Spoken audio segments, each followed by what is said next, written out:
thank you so much for joining us for Encouragement Stories. My guest today is Vaneetha Risner. Vaneetha knows what suffering is. She was bullied as a child. She suffered with a debilitating disease, continues to suffer with that. She has had several miscarriages. She has buried a son. She has experienced an unwanted divorce and single parenting and much more. And so I am so grateful that Vaneetha has joined us today to share with us a time in her life where the Lord was particularly close to her. So Vaneetha, thank you so much. And my question for you is this. Share a time when you were very discouraged and lonely. You weren't sure what the next day was going to hold.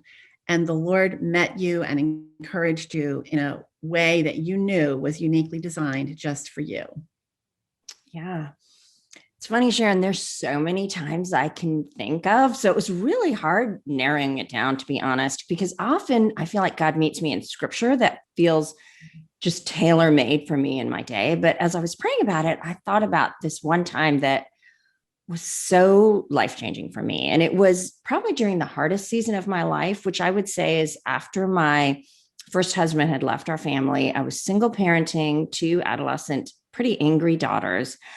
And my body was failing. As Sharon mentioned, I have a debilitating condition, post-polio syndrome. So some days my body just does not work, like can't even pick up a cup, kind of really hard. And it was one of those days. And I just felt crushed, like so crushed. I wondered if God even cared, because I couldn't believe that all of those things happened, that I was alone. And I had been crying and crying and crying all morning. And then some friends were getting together and I wasn't sure if I was going to go because I was just so down. I thought nobody's going to want to talk to me in this condition. And I'm guessing some people who are listening to this have felt that way, that I am so depressed and so down that I'm going to just mess up the whole group. But I ended up going. And then, somebody asked me how I was doing, which at times I pretend I'm fine. And I say, oh, I'm fine. I can handle it. But I couldn't even muster that up. And I started talking about all that was hard and I couldn't even finish. I was just sobbing. And everybody was quiet for a minute.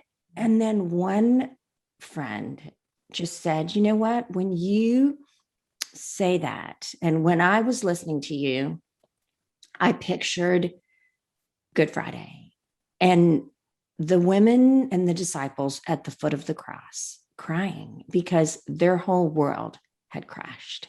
Everything they built their life on, everything they believed seemed to be gone. And they were wondering what was even true anymore. But the one thing they didn't know was that Easter was coming. And those words, Easter is coming, changed me. All of a sudden I thought, okay, there's hope, because I get this feels like Good Friday. This feels like the day when everything I ever wanted is gone. And there looks like there is no hope. And that's how the disciples felt. And that's how the women at the foot of the cross felt. And yet Easter was just around the corner. Like the best thing that ever happened in the history of the universe was about to happen right after the worst thing that had ever happened. And that was so encouraging to me. I mean, I hung on to those words, Easter is coming, for years, because my Easter coming, for all of us, Easter is coming because heaven is going to be where there's no more tears or crying or pain.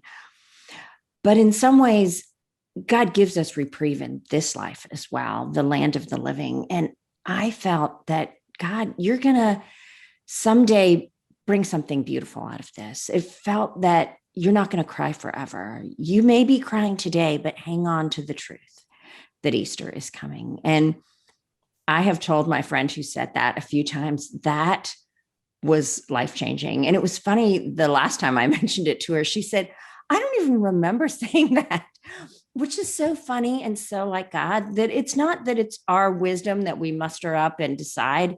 God speaks through us, and God was speaking through her. And she doesn't even remember it. She said, every time you tell me that, I think, did I say that? I don't remember saying that. But I remember saying that because her saying that because it changed me. So that is the time when God knew what I needed and he gave it to me. That is such a beautiful story. I can feel myself welling up because of the memories I have of moments like that. God sent that treasure in the darkness. Nobody else knows. And like your friend said, she doesn't even remember. But thank you so much for sharing that story. These videos are kind of a companion to my book, Treasures of Encouragement. And I'm just so grateful, Vaneetha, for your endorsement of the book. But I want to endorse your book.